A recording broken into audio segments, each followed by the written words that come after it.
Hello. So my name is Jillian Franks, and I am going to share with you today my presentation titled So What Now? My STEM Journey. And I titled the presentation So What Now? Because that has been how my STEM journey has felt, where I've gotten to like the end of something that's like, well, I don't know, what are we going to do next? Um, and to talk to you about that and how that's kind of worked out and been okay.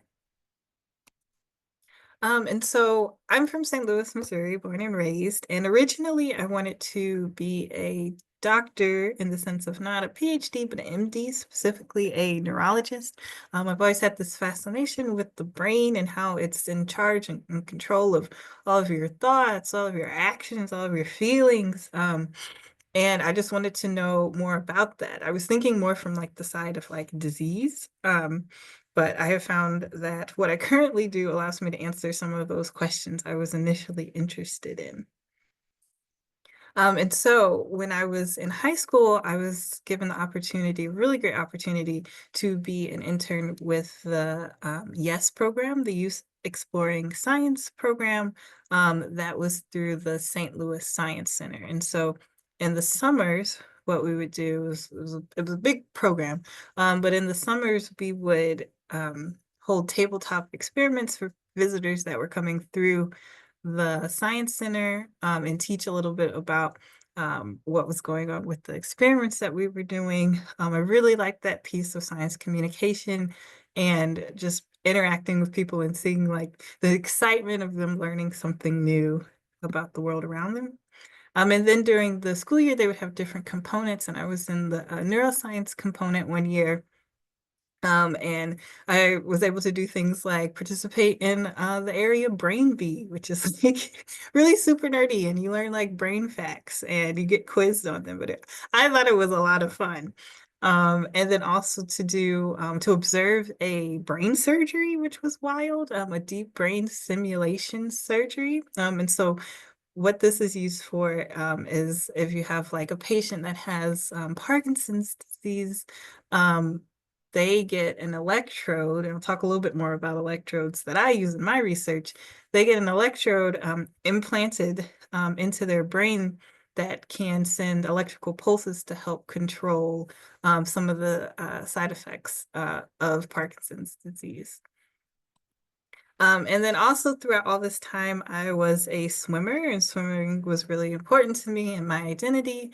Um, and so after graduating high school, I was like, okay, I know I want to study the brain. I still want to do that. And I still want to swim. So I was looking for a school that would allow me to do that. And that led me to Rhodes College in Memphis, Tennessee, where I swam all 4 years. It was Division III, but still like very rigorous. And I was a theater minor. And so I kind of put in high school my like passion for theater a little bit on the back burner, just because I didn't have like the time to really do both. But in college, I was like, I definitely want to get back into theater. And so I did student film projects, documentary work, voiceover work, musicals. And then my favorite production was this three-person show where I had like a 30-minute monologue.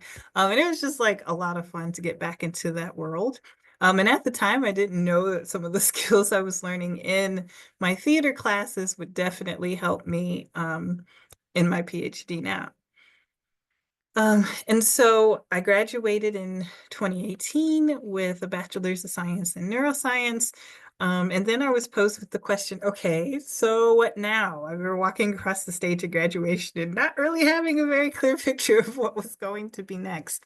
And so I was like, I'm really enjoying this school thing. I kind of want to take, if I'm going to continue school, I want to take a year to pursue something else. And so I interned with the St. Louis Black Repertory Theater, and I was part of the touring company. And so in the Black Rep, we went around to different schools and put on plays. I got to do one of the main stage productions and really just get back into the world of like being an artist, which was really great, and a lot of fun.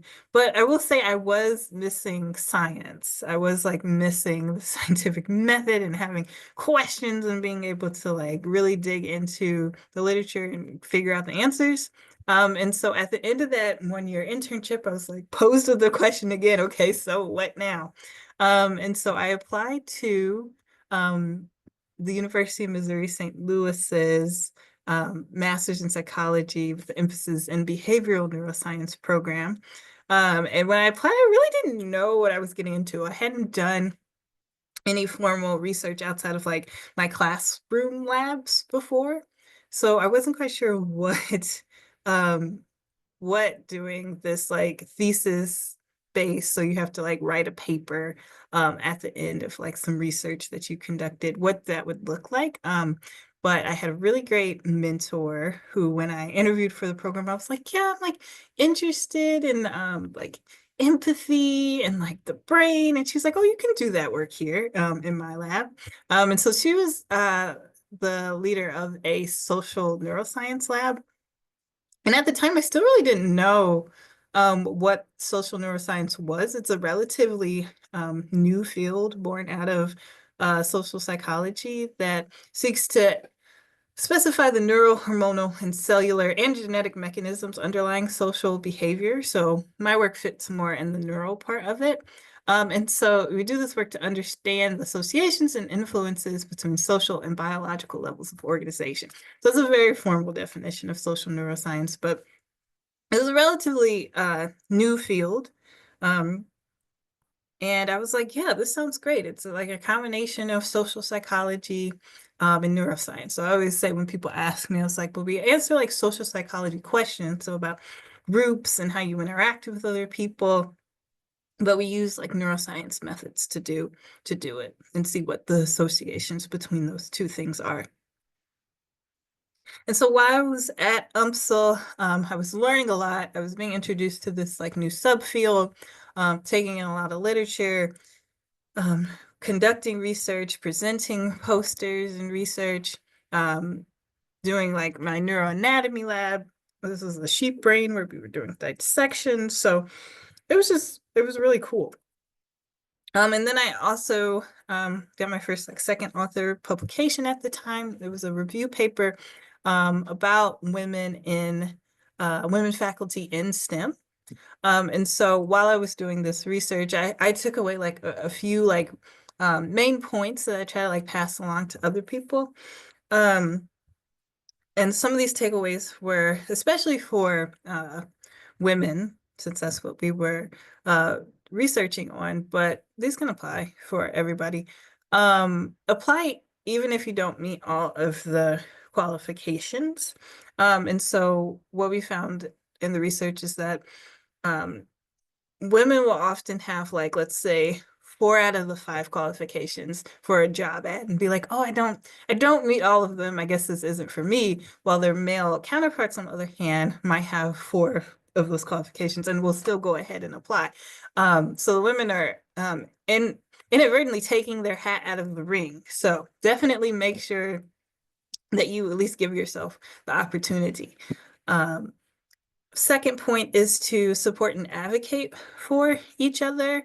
There's a lot of like hidden curriculum and knowledge that goes around in academia and STEM. So just to make sure that you're looking out for the people behind you and the people that you're working with, and advocating and sharing resources to make life easier for everybody. And then third, that you belong and deserve to be in STEM spaces. It may not look like it always, but your voice is definitely needed, and hopefully appreciated. So after getting my master's, I was like, I really like this social neuroscience thing. So decided to pursue a PhD in psychology at Brandeis University right here. And I had never been to Massachusetts before showing up for classes. And I think being here has been a great fit. I've gotten to give even more talks and talk about my research and get even further like in the weeds about social dynamics and their neural processes. And so what now? So I'll talk a little bit more about my dissertation work. So that's what I'm working on now. So my research centers around researching the neural mechanisms of empathy with electroencephalography. So that's a long word. We just call it EEG for short. So I'm using an EEG cap, which is what I have on my head in this picture. And you can see these little electrodes sticking out. And so the electrodes are able to pick up the electrical signals that your brain is like giving off all the time. And it turns those, and we're able to record them in the form of brain waves. So everything's passive. We're not sending any current to the brain. We're just recording from the brain. And these signals that we can record with the EEG and software, they come off in very like stereotyped ways. Sometimes if you're like presenting a certain stimulus to a person. And so this screenshot here is from a study that was looking at neural resonance. And so neural resonance is one thing that I study, where we're looking at right over in these central electrodes, the somatosensory motor cortex. So the idea is that when you perform an action or you watch somebody perform an action, even when you're watching somebody perform that action, those same processes, those same brain signals or similar brain signals are given off in your brain. And so we use this as a indicator of empathy in the sense of, are you sharing the same experience as somebody else? So this falls more into the category of affective empathy. So there's two types of empathy, affective and cognitive. Affective just means like emotional empathy. And these are thought to be more automatic, faster, a little less controllable than cognitive empathy. And I think when we hear about empathy in like everyday terms, a lot of people are talking about cognitive empathy when they say like, are you able to put yourself in somebody else's shoes? So that's a deliberate act. With cognitive empathy, are you able to think about their mental state, understand their perspective, take their perspective? That's a form of cognitive empathy. And so that's what my research is looking at, and really trying to tease apart these two different processes, affective and cognitive empathy. And another piece of my research is the introduction of group membership. So it's more difficult to empathize with out-group members. So out-group members are just people that we just, whether consciously or unconsciously, don't perceive as being part of our in-group, as part of our group sharing similarities. So like, for example, one study I'm working on is looking at group membership on the level of political identity. So if you're a Republican or a Democrat, how does having such an identity and belonging to a certain group shape how you empathize with people of the other side of the other group? And one place I see my research going is towards intervention work, because empathy, at least the cognitive empathy side of empathy, is a skill. It's effortful, but it can be improved. And I just kind of see empathy as hopefully one of those mechanisms, if we can all get a little bit better at it being one of those things that can help shape social interactions and help make the world a little bit better and have people be a little bit kinder to each other.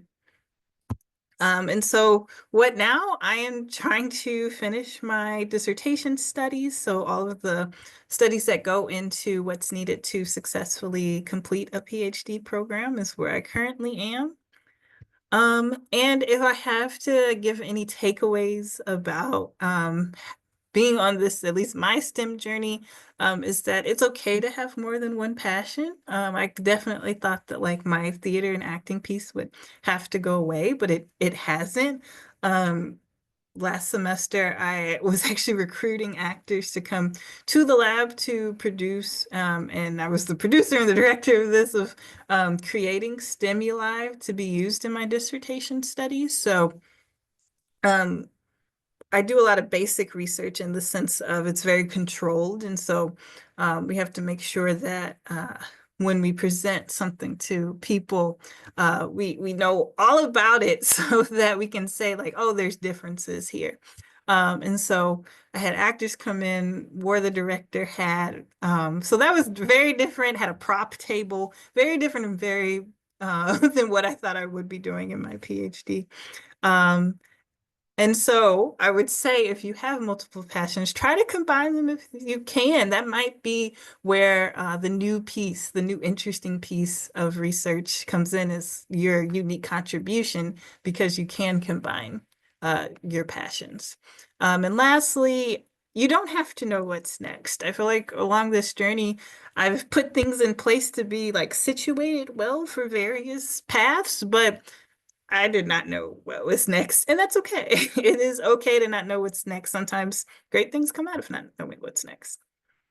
So I just want to say thank you for listening and all the best on your STEM journeys.